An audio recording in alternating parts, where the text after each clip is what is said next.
Good morning, guys, and welcome back to another episode of Pokey's Mechanical.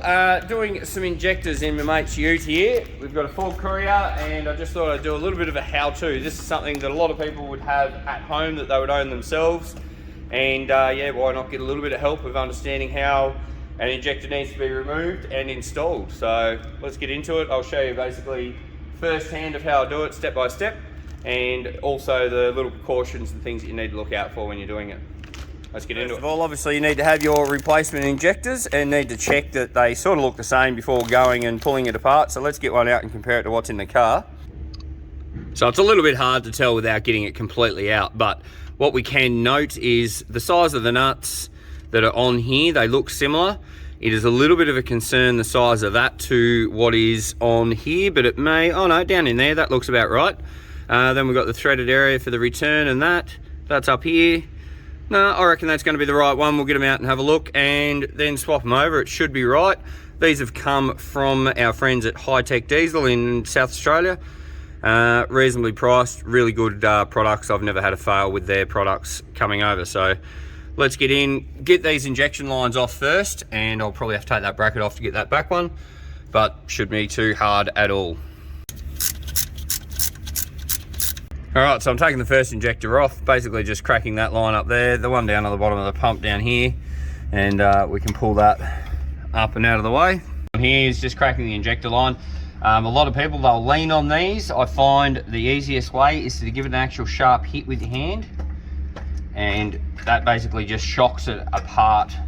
I have actually done damage to an injector by just leaning on it to undo it.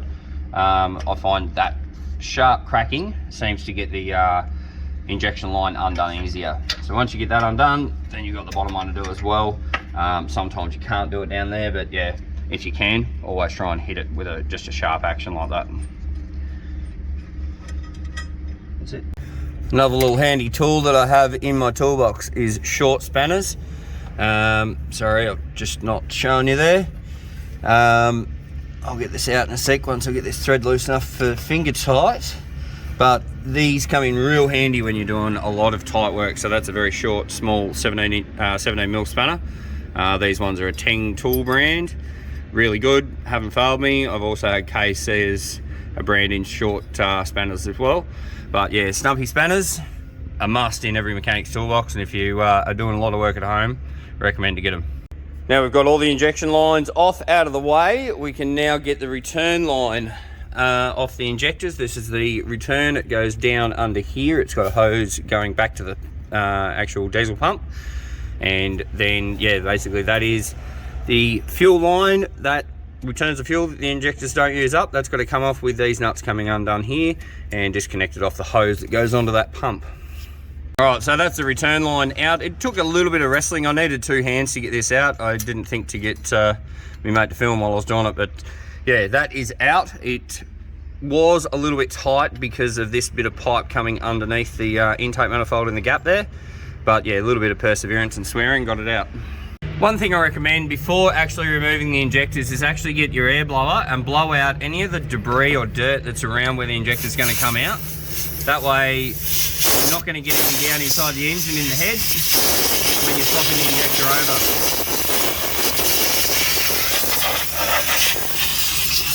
Got the 22mm socket onto the injector, and then these will be pretty tight, I would assume. We'll see.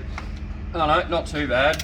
But as soon as you get that loose, they usually come, as long as the threads are good, they usually come straight out, as this one does. Some I've had that you fight with them the whole way. These are carboned up quite a bit, but not too bad. The only other thing, once you've got that out, there's a washer down in there. I'll get a close-up of that in a second, but I'll get all these out first before doing it. Now we've got the injector out, we've got the final little seal or gasket that you want to get is down inside the head at the bottom where the injector seats. So that little one right there is the seal that we're trying to get out that's inside the head. As you can see, it's got some little teeth on the outside of it that might make it a little bit hard to actually get that out. And with a little bit of swearing and cursing, it finally came out. So just get that up out of there, and we've got it. Oh, not quite. You can see there's carbon built up on that, and there's carbon down in the surface of the hole. When we put the new one in there, we need to have that cleared out of there. Instead of using the air blower, I actually use this to get the dirt out. That fits right down inside the end there, and works perfectly in the hole. All right, now it's time to put the seal into the hole. So a little trick there is on either a little screwdriver, or this is a seal pick. You can put that into the hole, into the center, down in the head where it needs to go, let go of the actual little seal, and that just falls down into place perfectly. These also have a correct way up and a wrong way up. As you can see, that one there is the correct way up, this one is the wrong way up. So make sure when you put it into the head, it's got this concave pointing up. About to put the injector in. I've just put some copper coat grease, so copper ease grease on the threads. These are going to go into the head and be in there for a very, very long time. So we don't want to have them seizing in.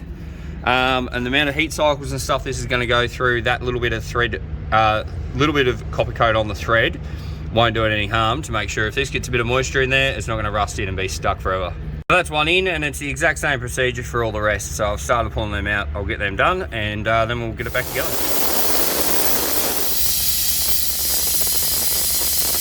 Alright, now that's all cleaned out, we're right to put all the injectors in.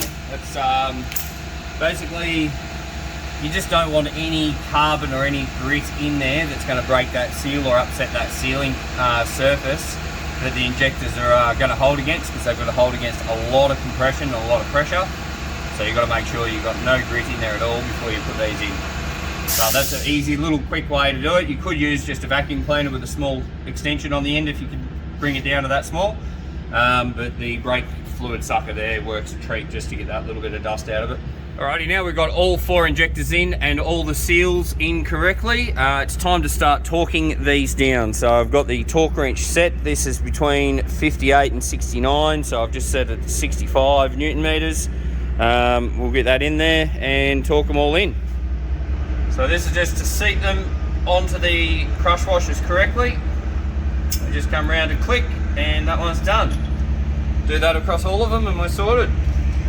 Now they're torqued, we just need to put these washers on before putting the return line in. So to get them on, we've got to take these caps off. Put that on. Swap the cap over to the next. And so on and so on. Once you've got them on, you are ready to put on the actual return rail. Cool, now we've got this here. I decided to get my mate to film for me. Cheers, man. I'll put this in. I just wanted to show you how much of a fight it may be, but it may not be as well. Only because of the actual return going down to the pump was a bit of a pain. So it's just a matter of gently flexing, trying not to cause any grief to the threads. But there's a little bit of pressure that needs to be applied to actually get them to go on, and I knew that was going to be a problem.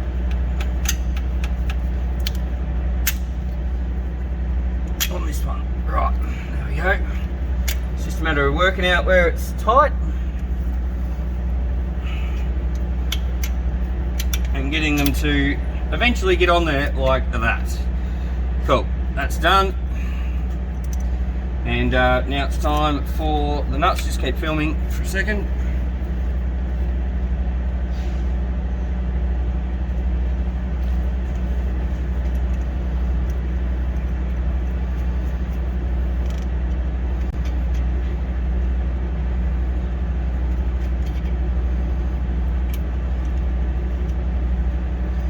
These nuts are just retainers for that return line, and I always like to put them in the way they came off, so the face that's already got the wear mark on it down. And we'll just tighten them up quickly with a socket.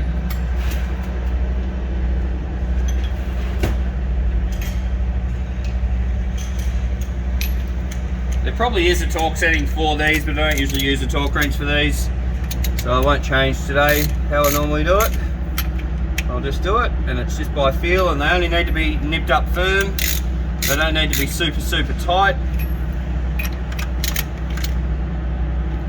There's not loads and loads of pressure coming out into that return rail. Right, that's done. Don't forget your little hose that goes back to your pump.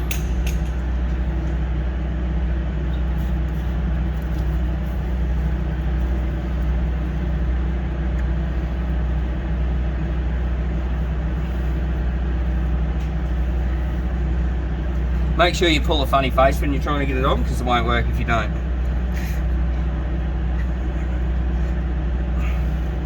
That's true. You're not supposed to laugh while you're my cameraman. Right, that's on. Need to get me pointy nose pliers in there and get the clips up.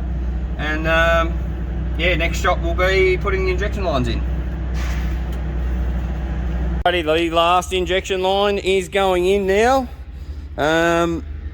Be mindful to put them in order and tighten them down on the bottom of the pump down there that you can see, because once you get all the lines in, quite often you can't get to the other nuts down the bottom correctly. So just trying to get this one started there so it sits in the right spot.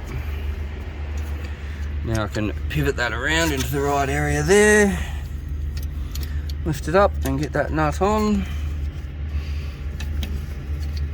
Trying to actually work while using your phone to see what you're doing is quite tricky, but I'm making it happen. There we go. Right, so that's the last line on. We'll just wind that one in by hand and tighten them up. Alright guys, now we've got all the injectors in, the return lines in, the lines on from the pump to the injector, the delivery pipes.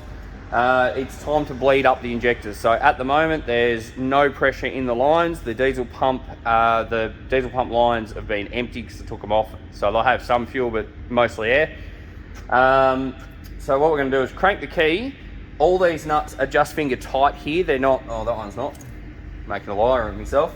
All the nuts should be cracked and slightly loose, and what we're going to do while the engine's cranking, I'm going to tighten them up and actually lock them off. Okay, so, mate, start cranking and we'll lock these off as soon as I start seeing liquid coming out of them.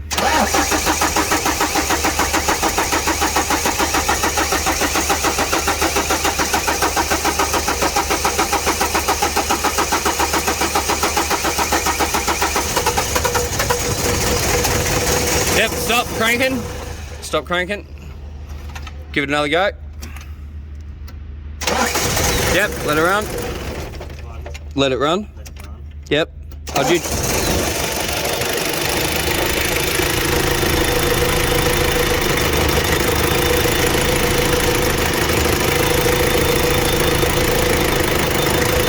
Yep, we've got all four. No, you're right, leave it running. So we've got all four there bled up. So that's how you get the air out of the fuel lines. And that's idling away perfectly now. Didn't even blow a heap of smoke when it started. How good's that? It was blowing, this thing was blowing heaps and heaps of smoke. And yeah, it was, that's the reason we got these injectors in and replaced them, is because every time he'd start it up, it would just cover the smoke, the street in white smoke. Those injectors just started up, the engine's cold. Let's start up again, just turn it off. So the engine's still cold, it's only been running for that short period you've seen there. Let's do another start, mate, and see what it actually starts like now.